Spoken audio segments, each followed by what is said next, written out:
Hello student, welcome to concept tutorial Simga.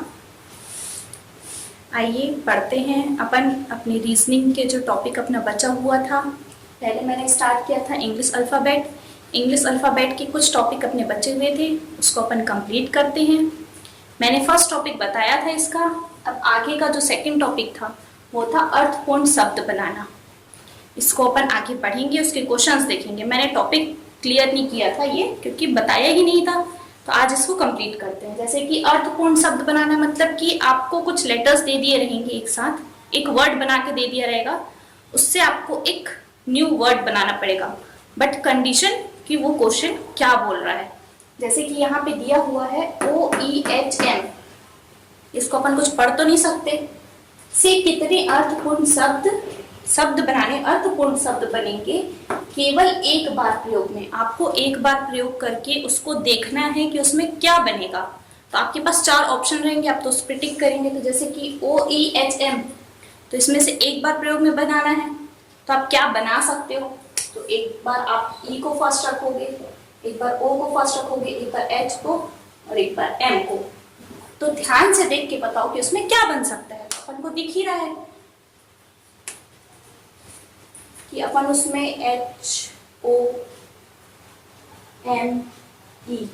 Home बना सकते हैं, क्योंकि मैं यहाँ पे ऐसा लूंगी तो ये अच्छा नहीं लगेगा, या यहाँ पे ऐसा लूंगी तो ये कुछ वर्ड ही नहीं बनेगा।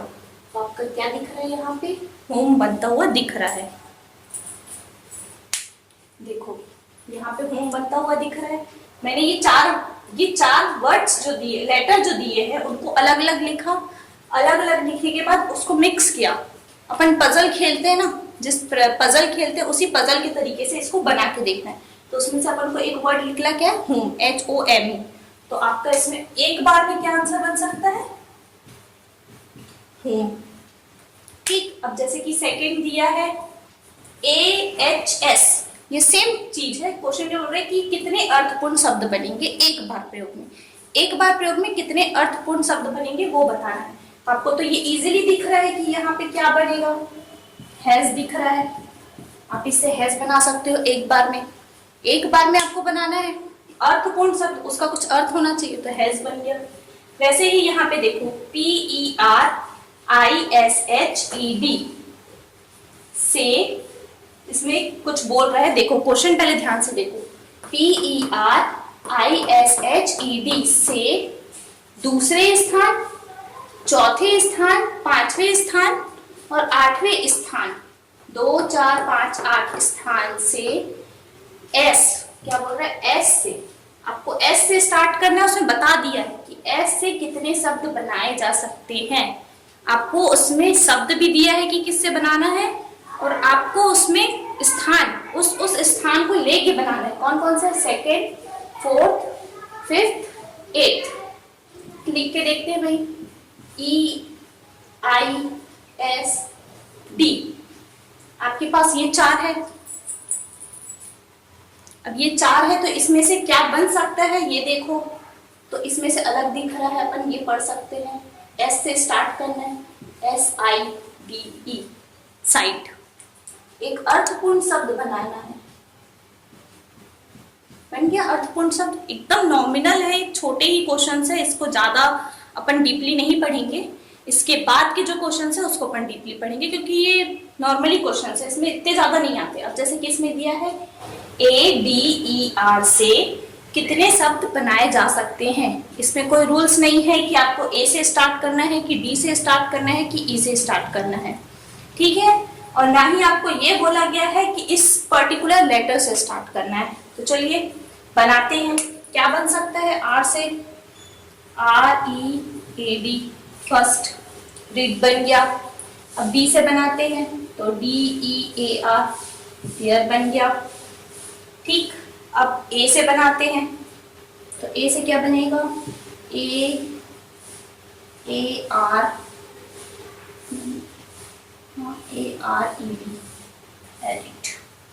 और एक और किससे बनाना है, किससे किससे हो गया, D से, R से, D से, A से, अब E से, EARD। 4 वर्ड बन गए आपके। सिर्फ आपको आपको चारों को एक एक बार लेना है और बताते जाना है कि क्या है। आप यहाँ ये वाला देख सकते हैं, ये 4 वर्ड बन गए। अब इसमें आपसे 4 वर्ड बन गए तो आपको ऑप्शन में क्या देगा, कितने वर्ड बन सकते हैं। तो 4 ही लेटर में एक वर्ड दिया है तो 4 ही बनेंगे।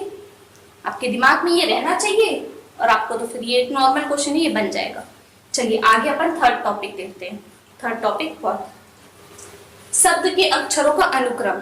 अनुक्रम मतलब कि आपको शब्द के जो नीचे नंबर्स मैंने बताए थे, जैसे कि मैंने अल्फाबेट बताया था कि ए से जेड तक भी नंबर्स होते हैं उन सब के, तो उन सब के नंबर्स में जैसे कि ए से जेड तक 1 2 3 4 5 6 7 8 बताया था मैंने, उसी को लेके उसके अनुक्रम को बताना है। तो अनुक्रम क्या है, जैसे कि एक वर्ड दिया हुआ है GREMAN, इसके अनुक्रम को बताना है। अनुक्रम मतलब कि आप पहले इसके नंबर्स लिख लीजिए नीचे कि नंबर्स इसमें क्या क्या दिया हुआ है।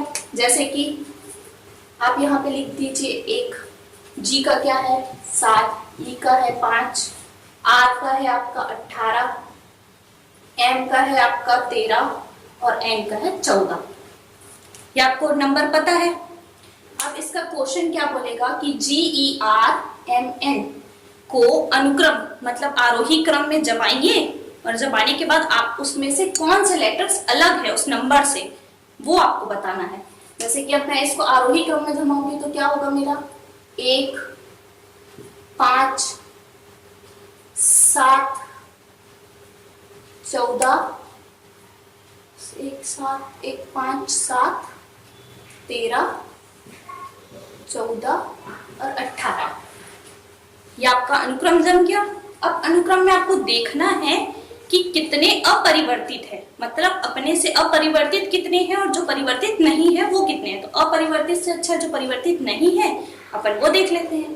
तो जैसे जो परिवर्तित नहीं हुआ है वो क्या है 5 और 13, तो इसमें 2 लेटर अपरिवर्तित नहीं है, ये आपको ज्ञात करना है। ऑप्शन में दिया रहेगा 2 3 4 5, तो आपको टिक लगाना है। सॉल्व ये आपको अलग से करना पड़ेगा कि ये कितना परिवर्तित है कितना अपरिवर्तित है। चलो चलिए अब अपन सेकंड क्वेश्चन देखते हैं। क्या लिखा है BRAKES। अब इसके पहले नंबर्स लिखो, जैसे कि B का नंबर 2, A का नंबर 1, E का नंबर 5, ये तो आपको पता है, ये उसमें से हो गया। अब R, तो R का नंबर कितना होता है 18, K का नंबर होता है 11 और S का नंबर होता है आपका 19। ये आपको तो दिमाग में याद रखना पड़ेगा और याद भी ना हो तो एग्जाम टाइम पे आप इसका यूज कर सकते हो, अपने दिमाग में रखना। अब इसमें से फिर से आप अनुक्रम में लिखेंगे। अनुक्रम में कैसे लिखेंगे अनुक्रम में लिखेंगे पहले 1st 2nd, फिर उसके बाद क्रम क्या है 5, फिर उसके बाद 11, फिर 18, फिर 19। ये आपका अनुक्रम है। अब इसमें से कितने शब्द अपरिवर्तित है, अपरिवर्तित मतलब जो अपनी जगह से नहीं हटे हैं। तो अपनी जगह से नहीं हटे हैं वो क्या है, यहाँ से दिख रहा है आपको 11 और उसके बाद 19। ये वो शब्द है जो अपनी जगह से नहीं हटे हैं। तो इसमें से आप क्या चूज करोगे, यदि आपके पास ऑप्शन में आता है ऐसे A B C और D, अब लिख दिया है 5 6 4 और 2, तो आपके पास ऑप्शन क्या रहेगा कि आपका ऑप्शन डी सही है। चलिए नेक्स्ट बना के देखते हैं। WONDERFUL। अब इसमें आपको फिर से यही काम करना है कि कितने शब्द अपरिवर्तित नहीं है, अपरिवर्तित है ये बताना है आपको। ये 2 थे अपरिवर्तित नहीं है कि अब इसमें बताना है कितने शब्द अपरिवर्तित है। तो इसके नंबर्स लिखते हैं अपन 23, O का है आपका 15, N का है आपका 14, D का है 4 5, R का है 18, F का है 6, U का है 21 और आपका L का है आपका 12। फिर से इसको आरोही क्रम में जमाओ। तो आरोही क्रम में अब आप इतने सारे नंबर्स को आरोही क्रम में जमाओगे, जैसे कि 4 5 6 के बाद बड़ा क्या है आपका 12, 15, 18, 21। अब आप इसमें खुद ही देख सकते हो कि इतने ज़्यादा नंबर्स हैं, इतने ज़्यादा नंबर्स में आपको कोई भी मैच नहीं करेगा। आपको कहीं से कुछ मैच करता हुआ दिख रहा है? तो एक है सिर्फ 21, मतलब 21 को छोड़ के बाकी जितने भी लेटर्स हैं वो आपके परिवर्तित हो चुके हैं। तो आपको जो ऑप्शन में दिया रहेगा आपको उसको टिक करना पड़ेगा कि आपके ऑप्शन में अपरिवर्तित में कितना दिया है, और यदि नहीं दिया है तो फिर तो इनमें से कोई नहीं आएगा। चलिए नेक्स्ट बनाते हैं, PRODUCT। तो इसमें P का नंबर होता है 16, R का नंबर होता है 18, O का 15, D का 4, U का 21, C का 3 और T का होता है आपका 20। फिर इसको आरोही क्रम में जमाते हैं। 3, 4, 4 के बाद 15, 16, 18, 4, 15, 16, 18, 20 और ये है आपका 21।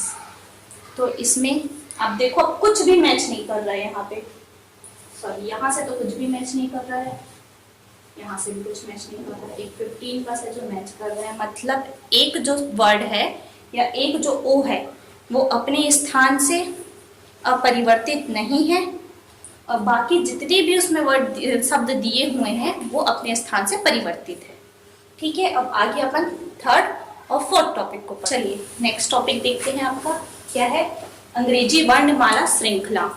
इससे क्वेश्चंस तो आते ही आते हैं, और आगे आपको एक बार बस दिमाग में रखना है। इसके 3 टॉपिक है जिसमें आपको एक चीज याद रखनी है कि दाएं से बाएं आएगा तो प्लस होगा, दाएं से दाएं होगा तो माइनस होगा, और यदि मध्य ज्ञात करने बोलेगा तो आपको 2 से डिवाइड करना है। सिर्फ 3 टॉपिक है, ये आपको ज्ञात करना है। क्या है? यदि जो दिशा है, दिशा विपरीत दे तो आप क्या करोगे? माइनस। दिशा समान दे, जो दिशा है वो एक ही साइड की दे तो आपको करना है प्लस। और यदि आपको उन दोनों दिशाओं के मध्य कोई अक्षर ज्ञात करने बोले, मध्य अक्षर ज्ञात करने बोले तो आपको क्या करना है? जैसे m + n / 2। बस आपको यही याद रखना है और कुछ याद नहीं रखना है इस टॉपिक में। ये 3 से आपको सब प्रकार के क्वेश्चन बन जाएंगे। जैसे कि क्वेश्चन दिया है, अंग्रेजी वर्णमाला की अक्षर श्रृंखला A से Z में निम्न में से कौन सा अक्षर बाएं से 13वें के दाएं से 7वां है? पहली चीज आपको A से Z लेटर, A से Z अपने पास लेटर्स है। अब उसके बाद बोल रहा है 13वां और 7वां, 13 और 7 2 नंबर्स मिल गए। अब ये चीज देखो कि दिशा कौन सी है आपकी, एक बाएं दिशा दे रहा है, एक दाएं दिशा, मतलब आप ऐड करोगे तो क्या करोगे? 13 + 7 मतलब 20। 20वां लेटर कहां से देखोगे? दाएं से देखोगे, आखिरी में जो देगा उस दिशा से देखोगे। तो यहाँ बाएं से दाएं मतलब बाएं से दाएं देखो, बाएं से दाएं में 20वां, तो 20वां आपका क्या है? T। इसका आंसर क्या है आपका? T। एक बार और देखो क्या बोल रहा है, अंग्रेजी वर्णमाला की अक्षर श्रृंखला में A से Z में से निम्नलिखित में से कौन सा अक्षर बाएं से 13वां और दाएं से 7वां है? तो यदि मैं 13 की जगह यहाँ पे कर दूं 14, तो ऐसा करो 12 कर देती हूँ, 12 और इसमें से भी एक कम कर दे, 18 नंबर जो है वो आपका आंसर है। तो 18 नंबर में क्या है? R, तो वही आपका आंसर होगा। ठीक है, दूसरा क्वेश्चन देखते हैं। अब इस क्वेश्चन में क्या बोल रहा है ये देखते हैं। अंग्रेजी वर्णमाला की अक्षर श्रृंखला A से Z वर्णमालाएं दी गई हैं। अंग्रेजी वर्णमाला में बाएं से 12वें अक्षर के दाईं ओर 8वां अक्षर कौन सा है? पहली चीज आपको ध्यान में क्या रखना है, बाएं से 12वां बोला है तो पहले बाएं से 12वां, तो बाएं से 12वां में पहला क्या आएगा आपका? 12 नंबर में क्या है? L है, 12वां नंबर में L है, तो बाएं से 12वां L अक्षर के दाईं ओर 8वां अक्षर कौन सा है? तो 12वें अक्षर के मतलब इस 12वें अक्षर से अब आपको दाईं ओर बताना है कि 8वां अक्षर कौन सा है। तो L 12 में, अब दोनों दिशा अलग है तो 8 प्लस करोगे फिर से 20, तो 20वां अक्षर फिर से देख लो, तो आपका क्या होगा T। T मतलब 20वां अक्षर। समझ आ रहा है? एक बार और देख लो। यदि ये तरीका भी समझ नहीं आ रहा हो तो सीधा प्लस करो जितने नंबर्स दिए हैं और डायरेक्टली आंसर निकालो, और यदि नहीं है तो आप टोटल कर दो। टोटल करने का मतलब क्या होगा यहाँ से कि आपको यहाँ से यहाँ तक आपका ये 12वां अक्षर और उसमें से 8वां अक्षर ऐड कर लो तो आपका निकल जाएगा 20। चल क्या बोल रहा है, अंग्रेजी वर्णमाला में दाईं ओर से 18वें अक्षर के दाईं ओर 10वां अक्षर कौन सा है। पहली चीज आपको इसमें ध्यान देना है कि दोनों दिशा एक साइड है, तो दोनों दिशा एक साइड है मतलब माइनस होगा। दोनों दिशा एक साइड है मतलब कि आपको एक बोला है 18 माइनस 10, क्योंकि दोनों दिशा एक साइड है मतलब 8, ये आप मान लो n है ये आपका। 10वां अक्षर कौन सा है ऐसा पूछ दिया है, तो 10वां अक्षर ऐसा नहीं कि 8वां ही आप चूज कर लो। अब ये जो निकला है n उसमें एक फॉर्मूला है उसको देखना है, क्या है 26 प्लस 1। 26 आपके बाएं से दाएं वर्णमाला, उसमें हमेशा +1 माइनस n, तो 26 और 1 27 ऋण n कितना है आपका 8। टोटल करोगे कितना होगा, माइनस करो तो माइनस करने पे आपका आएगा 19। अब 19 नंबर क्या है, तो 19 नंबर में आपका है S। तो क्या बोला है 18वें अक्षर के 18वां अक्षर जो है दाईं ओर से 10वां अक्षर कौन सा है, उसी 18 अक्षर की दाईं ओर से 10वां अक्षर कौन सा है, तो 10वां अक्षर कौन सा है आपका 19। 19 आपका जो है वो 10वां अक्षर है। आगे देखते हैं अपना चौथा क्वेश्चन। चौथा क्वेश्चन क्या बोल रहा है, अंग्रेजी वर्णमाला में A से Z तक के वर्णमाला दी गई है, U G व U के एकदम बीच आने वाला अक्षर कौन सा है। अपना जो 5वां टॉपिक भी है वो मध्यमान का ही है कि मध्य ज्ञात करना है, और ये क्वेश्चन भी मध्य का ही है। अब क्या बोल रहे हैं G और U के बीच, तो मैंने बताया था कि जब भी मध्य की बात करें तो आपको ये वाला फॉर्मूला याद रखना है, A + B डिवाइडेड बाई 2। ये इसी के रूल्स के हिसाब से, जैसे कि G और U, तो G का आपका क्या है, G का है आपका 7 प्लस 21, 7 प्लस 21 डिवाइडेड बाई 2, तो आपको कितना हो गया 21 और 7 28 है ना, 28/2, तो आपका आ जाएगा आंसर 14। अब 14 क्या है आपका, तो 14 है आपका n। तो G और U के बीच मध्य आने वाला शब्द या वर्ड जो है वो क्या है आपका, है वर्ड नहीं लेटर, वो है आपका 14। अब जैसे कि G और U की बात किया था यहाँ पे, अब मैं यहाँ पे आपको बोल देती हूँ कि G और G का लेटर है जैसे कि आपका 7 प्लस C मतलब कि आपका 3 C, इनके बीच में आने वाला वही 7 plus 3 divided by 2, 10 divided by 2 मतलब 5 नंबर पे जो है वो आपका बीच में आने वाला है, जैसे कि E, तो इसका आंसर हो जाएगा E। मध्य के लिए और कुछ नहीं करना पड़ता है, छोटे छोटे क्वेश्चंस है। आपको ये इंग्लिश अल्फाबेट के क्वेश्चंस पूरे कंप्लीट हो चुके हैं। अब आगे आपको इसको रिवाइज करना है, कंटिन्यू करना है। पूरे क्वेश्चंस आपको मैंने बता दिए हैं, और भी क्वेश्चंस हैं आपको वो PDF में ही मिलेंगे, क्योंकि इसके क्वेश्चंस तो छोटे छोटे रहते हैं, मतलब बहुत सारे रहते हैं, तो आपको PDF से इसकी क्वेश्चंस की प्रैक्टिस करनी पड़ेगी। चलिए आगे अपन रीजनिंग के नेक्स्ट टॉपिक में चलेंगे। आज के लिए इतना ही, थैंक यू।